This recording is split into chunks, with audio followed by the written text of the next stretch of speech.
Hi everyone, welcome. This week we have Pennie Brownlee, author of Dance With Me in the Heart, Sacred Urge to Play, and Magic Places. Pennie Brownlee's work has influenced my way of being with children over the last 10 years, and I'm very excited to speak to her today and hear what she has to share with us all. Welcome, Pennie. Thank you. Thank you very much. It's great to have you here. I'm really excited to talk to you because I have read your books and heard all about you for the last 10 years, I think, since I first started my teaching journey. Would you like to share with our audience what brought you here today? What's your journey, and how are you? What brought you to be doing this today? Well, I was a trained primary school teacher, and I had done 4 years teaching mostly new entrants, so 5-year-olds, but also what was then called Form 2, so Year 8, so 12 and 13-year-olds, so a bit of in between, but mostly new entrants. And then we had our daughter, Claire, and when she was 2, we went to play centre. And that's a parent cooperative that was started just after the war by some women, and it worked on a completely different political model. It wasn't hierarchical, it was grassroots.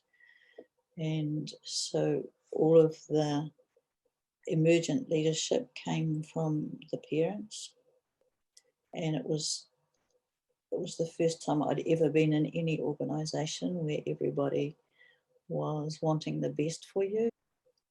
It was a totally different model, and I fell in love with it. But I also, because I wasn't the teacher doing crowd control, I had time to sit back and look at kids playing.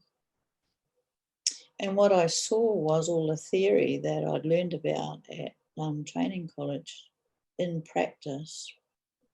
When you go into play centre, because it's a parent cooperative and the parents hold every role in the centre, it wasn't long before I was going to say invited, but really pushed to do my first workshop, because I was quite sure I couldn't, but Erica was quite sure I could, and it was about finger paint, and that was the beginning of it. So I ended up doing lots of workshops, mostly around children's creativity, because I'm an artist and that's my passion, and how to keep that creative spark alive in children, and around nature and what we call here in New Zealand the gifts of Papatuanuku, so all the gifts of nature, children and play. So play, creativity and nature, workshops around that. You've been teaching for, did you say 54 years? Yeah, shush.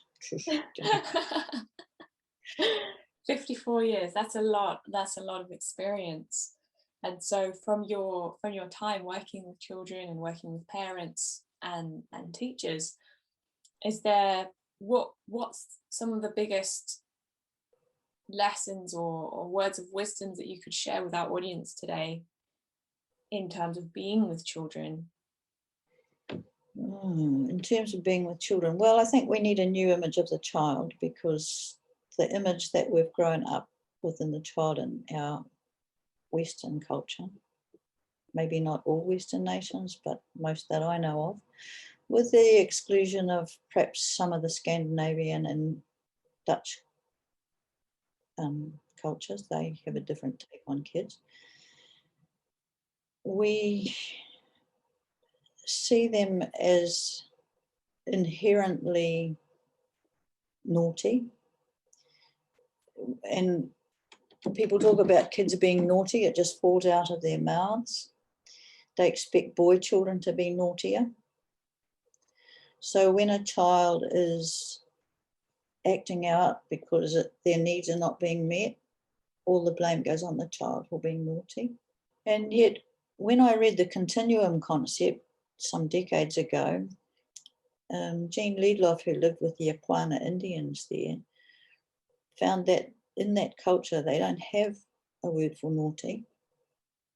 They don't have a concept of naughty. There's no language around naughty. Just does not exist. Naughty is a cultural construct. And it's part of the construct of the dynamic of domination. So instead of treating babies as free and equal human beings that we make a partnership with, we do things to the kids. We discipline them, which means we punish them. So it's a whole, we have to shift. It's imperative now that we shift our image of the child to a capable being with whom we can make a partnership. And that really came home to me when I discovered the work of Dr. Emmy Pickler, because her work with babies and children is, in my opinion, genius. And when I went with 4 other New Zealanders to the first training in Budapest that was held in the English language, it was for 2 weeks long. And one of the things that struck me is you're sitting there taking notes, taking notes, and everything they told me, there's a little voice in my head going, well, that's common sense. That's common sense. That's common sense.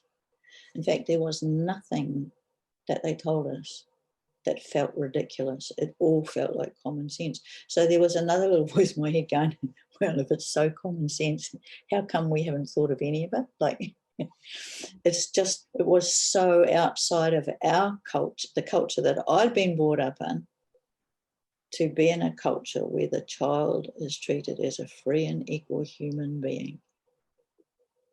And it was revolutionary. And part of me went, oh my God, I shouldn't have even been allowed a kid, you know. Not knowing these things. I mean, gosh, it was, yeah. So that was in 2004. And so for however many years since then, what's that? For 16, 17 years. Even there, on the second day there, I thought, this is so transformative for an individual, for a family, and for a society. When I get home to New Zealand, I have to teach this. So I feel like a missionary at the moment. I mean, that's going to be my contribution until I fall over. It's that important to me. That we see and treat our children differently so that we can make partnerships. And if you have people who are socially inept as a result of that, empathetic, with their social intelligence scoring really highly because of the way they've been treated, then everything changes. Absolutely. And there's so much research that backs this as well.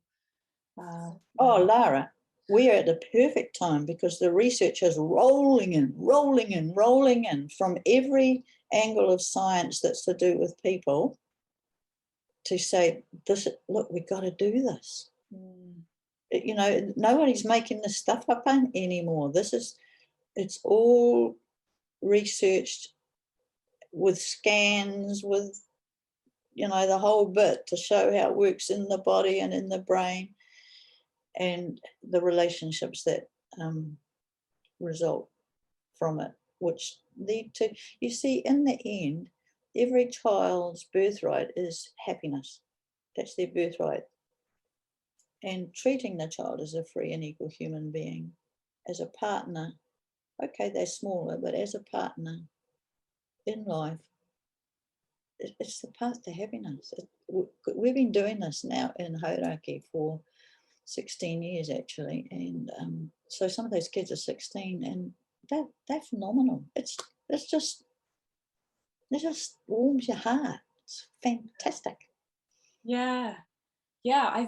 I lived in Mexico for a little while 2 years ago, and I met quite a few homeschooling families that, well, they're called world schooling because they they've chosen to travel around the world with their children for an undefined period of time. And it shocked me that these children who were, 7, 8, 9, came up to me and asked me what my name was and how I was doing and where am I going. And they were leading the conversation, and they were just so confident and grounded in themselves. And it just hit me, the emotional response that I got from that should not be shock that a child feels confident enough to come up to me and ask me how I am, and really have that groundedness in themselves. Every child and every human should feel that, and bring that energy to the world. They should, and they could. Yes. And they would if they were partnered. Yeah. So for our listeners, for our parents and our caregivers, what can we do? What can we do to help this partnership form? What can we do? Well, it's quite big, because the way we see the world and children decides how we speak to them and how we act with them. So it's not enough to want to be kind. I mean, that's good, want to be kind. But one needs to find out exactly how to be kind, especially if these people are dealing with little babies. And I think one of the things that probably explains that we learned at the Pickler Institute was, me personally, I've never heard of a person who has a baby who didn't want to do the best.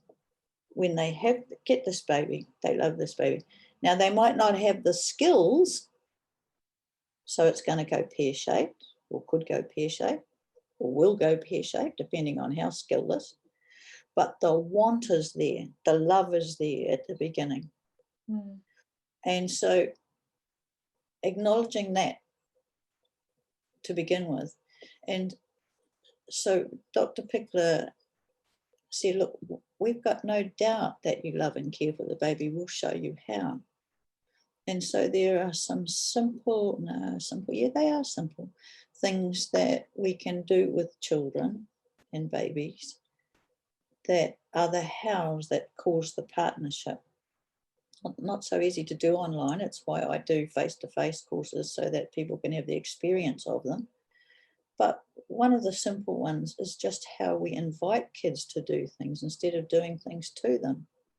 And one of the ways of doing that is just holding your hands like this. Mm. And if people do that, if you just sit there for a while and hold your hands like that, what you'll feel is a whole shift in your physiology from the upturned palm. Now, kids, read the shift in your physiology. If you do it for long enough, you end up feeling calm, warm, peaceful, open, and you're inviting a kid to do something. Mm. And so if the child is reading you as calm, warm, open, relaxed, they'll be reading you, because the electromagnetic frequencies that are coming from you go to them and they get read. That's very different from the adult who wants to wipe their nose and gets out the tissue. You have to imagine I've got one and go, oi, come here. Now, the kid's reading you, and there's no way there's a partnership going to go on here. The kid knows very well what's going to happen. Boing, boing, brr. And a child that's got any brains at all will make a run for it. And we will say, the naughty little sod, look, they knew what I wanted and they ran away. They're so disobedient. No, they knew what you wanted. They knew how it was going to come, not a partnership. And so they ran away. That's not naughty. That's really smart. Mm-hmm. But if you offer it like this, most little kids, if you say, look, I see that your nose needs wiping and you're holding your tissues. I'd rather, whatever you're holding, hanky tissues, and you don't press it on them, the little kid will lean in to get their nose wiped, even if their nose is very sore. That's a partnership. I invite you and you respond. This is not a partnership. Hold still. This is I am doing things to you. It's a huge difference. Mm. Does that make sense to you? Absolutely. Yeah. Absolutely, yeah. So in the book Dance with Me in the Heart, at the back there's some steps around partnering, especially when the child is coming into their own autonomy, because it takes full 18 months for the child to come into their own autonomy and realize that they are separate from mum or separate from you. That's a long time. That's a lot of shifting that has to happen. And when they do, they come into their personal power, and they don't know how to use it because it's new to them. But just as they were born and were expecting a partnership, now that they're coming into personal power, they need us as the guide of how to work in partnership. And most of us don't know how to work with a toddler who's just getting the hang of this. And so what we do is we clamp right down and we write books about them. We call them the terrible twos and toddler taming and the toddler survival guide, for God's sake. You know, who are these little kids? They're just little people learning to move into their personal power and expecting from us a partner that can show them how to use it, especially when they have overwhelming feelings, because they will have overwhelming feelings, how to do that with them, how to co-regulate with them so they can learn to self-regulate. That toddler period it's really the apprenticeship of them learning to work in partnership. And for us as adults, it's really a spiritual practice of learning how to use our power in partnership with a little kid who's just learning. And if we can nail that, bit together, the outlook for this little person and for society in general, if there's enough people, looks a whole lot better than it does when we just squash a little kid who's just coming into the use of their personal power. We make them go and sit in the corner. We make them have time out. You know, hello. Maybe you shouldn't have started me on that one, or maybe I shouldn't have started on that one. So let's say a listener has a toddler, and this toddler is just coming into their power and their autonomy, and they're really, really wanting to, let's say, dish up their own dinner, for example, and it could get messy, and there has to be a boundary there, and the child has now fallen to the floor and has all of these big emotions going on. How can the parent or caregiver help this child? Oh, God. I mean, why are they on the floor in the first place? What happened for them to get onto the floor in the first place? So it's big. And it's like, if that's where they are, then you have to sit that out because you were part of it. That's the bit we have to realise, that we were part of it. We contribute to it. Yes. Yes, of course there have to be boundaries, but also when the child is, we have to learn how to present choices to them. So they want to dish up. I'm not sure where it would be from or how you could make that happen. I doubt that it's going to be from the stove. Like, I'm guessing if they want to dish up, the stuff's already on the table. But the adult didn't offer the kid any choices. The adult didn't say, I don't know, because see, we haven't got a meal in front of us. They didn't say, if you can help yourself to the potato, but I'll dish up the stew because it's hot. Right, so giving a child a choice inside the boundary. I'll need to do this one, hun, because this one's hot. But if you can do this one, because remember, this is the age where kids go, me do it, because they've come into their autonomy. They want to do it. Mm-hmm. And if you can look at a situation and find out, you know, you have to use your nous here and go, okay, can I offer a choice where there's something for the me do it part, the autonomy part, that they'll buy into, and keep the boundary for the safety and deal to that bit myself. Mm. So the choice bit's really important, because if you're coming into your own power, you want a choice. You want a choice. I want a choice. Why do you think we shop wildly? We look for the choices. We want choice, and no more so than it's to do with power. So that's the same for us as adults. I've worked out a very simple little quiz around power that I give to adults about the use of power, and none of them wants to be told what to do, forced what to do. That's physical force. Ordered what to do. None of them. And that's what we do to toddlers the whole time. We want to be invited, yes, and we want to be asked, yes, but not power over, power alongside. So if the little kid ends up on the floor, something's gone pear-shaped in the first place. That's not to say that little kids won't end up absolutely overwhelmed with their feelings. And when they do, we're there alongside them. Because if we can maintain heart coherence ourselves, staying peaceful and calm, and this is a good way to do it, even in the midst of all of this, if we can stay peaceful and calm, if we can keep our vibration in peaceful and calm, if the little person, and that goes out because it's electromagnetic, and the little person can recalibrate their system back to peaceful and calm, might take a while. At some point, they'll want to connect physically, might take a while.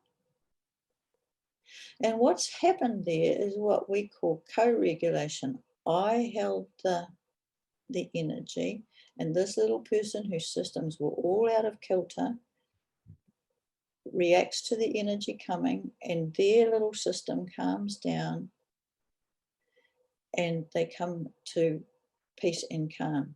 But what's happened in here is that every time this happens, this little child makes neural pathways and bodily patterns for being able to regulate emotions. They've done it with the help of trainer wheels, like on the trainer wheels for that while this is happening. But eventually they can do it on their own because they've made all the patterns while this co-supporting went on. And if we can stay calm in that, we're with alongside and with the child, then we're offering them the chance to build whatever is required in their system so that they can come back into regulation themselves. Does that make sense? Oh, yeah. Yeah, absolutely. But I can't overemphasize the importance of treating this little person the way we'd want to be treated as a partner. And remembering, they're just getting the hang of it, man. If somebody was learning to walk, and we didn't kind of like how it was going, we wouldn't push them over. But when someone's getting the hang of using their personal power, we figuratively push them over instead of supporting them. I think it's also important to note that if you are a parent or a caregiver and you haven't been given the opportunity to express this personal power yourself, or fully express your emotions, to be really kind to yourself as you work through that journey of personal power and self emotional regulation, just as you would with a child. Oh, I couldn't agree more.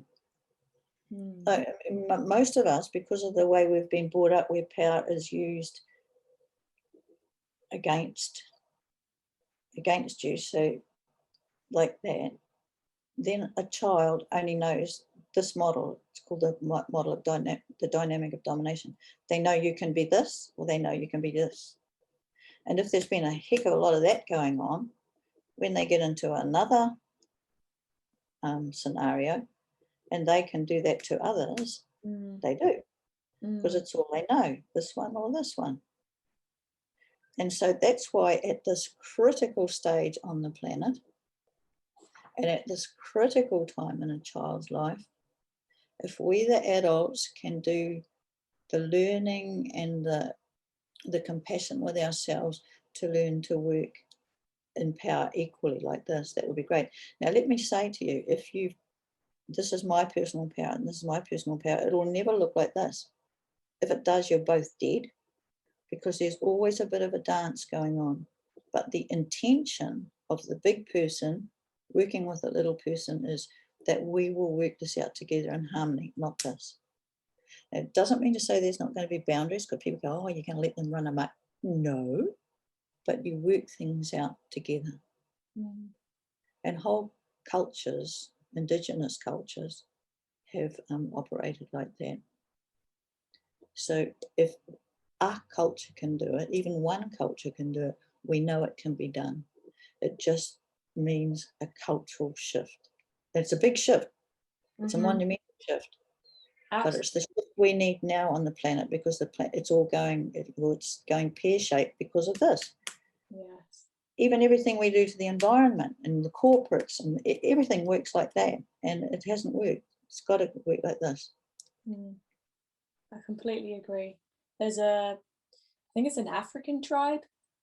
I studied anthropology a long time ago, and one of the tribes, if a person acted, as we would say, naughty or misbehaving, they would put that person in the center of circle, and they would all say to this person how amazing they are, how much they are loved, and just showering them with positive love and connection to heal them, because they understand that that's what they're craving, is that relationship, is that connection. They're not purposefully trying to be disobedient or misbehave, or it's that brought me to tears when I found that out the first time, because I feel like so many people would benefit so much from that. What those people surrounding the one in the middle were doing was telling them what they really appreciated about them. Now, you don't make this stuff up. You're just saying what you really appreciated, because the person in the middle has temporarily forgotten that. And so they're reminding them of who they really are, a divine being. And so everybody chips in just to remind them. And they're in the center of love, to be reminded that they are loved. They are love. They're a divine being. And one of the reasons in Western culture, anyway, I can't speak for other languages. I can only, because I only understand English. But in English language, the ratio of picking holes in kids to recognise the things that we appreciate them, the picking holes in things ratio is like this for many kids. And sure, things that aren't going well do need to be addressed, but not by picking holes in them. There's ways of saying things that can be positive. So that you might say to a child, thank you so much for tidying up your room. I really appreciate that. I reckon you've made a really good job. One more thing, do you think you could put your dirty clothes in the basket? I'd appreciate that too, thank you.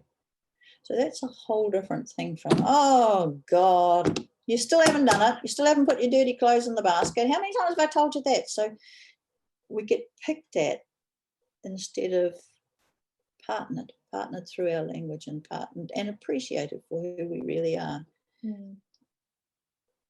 And it happens a lot to little kids.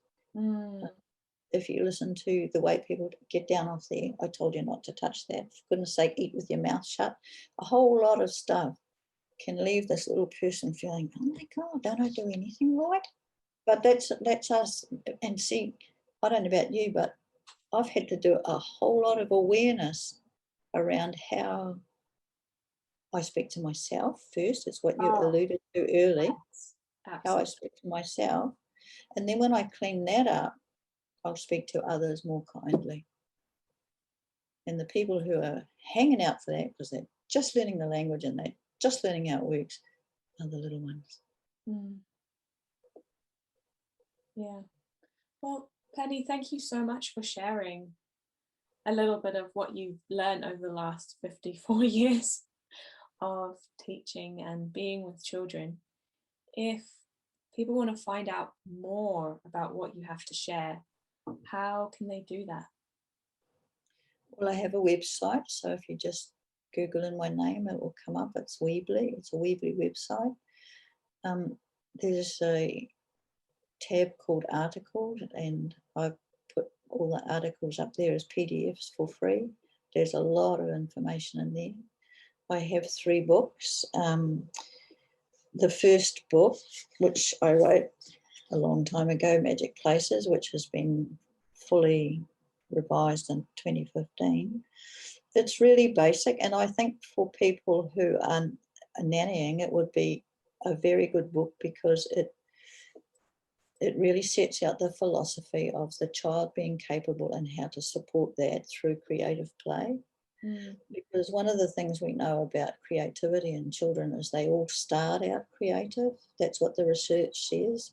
And by the time they finished schooling, because of the way that we interact with them and the things that we give them to do, they leave, and it's gone into hibernation, if not gone at all, if not all gone. And so Magic Places would be a place to start. It is up as an ebook for people who live overseas because the postage from New Zealand is so prohibitive. The book about little children, babies and up to their second year, called Dance With Me in the Heart, that's in the process of being turned into an ebook. And the Sacred Urge to Play will not be turned into an ebook because it is so image dependent. And the file would be so big, it would take forever to download. But those are ways that they can get in touch with the things that have been important for me around children. Amazing. All right, well, thank you so much, Pennie. Thanks for inviting me, Lara, and you keep doing what you're doing because that makes a difference for so many families. Rightio. Ka kite. See ya, bye.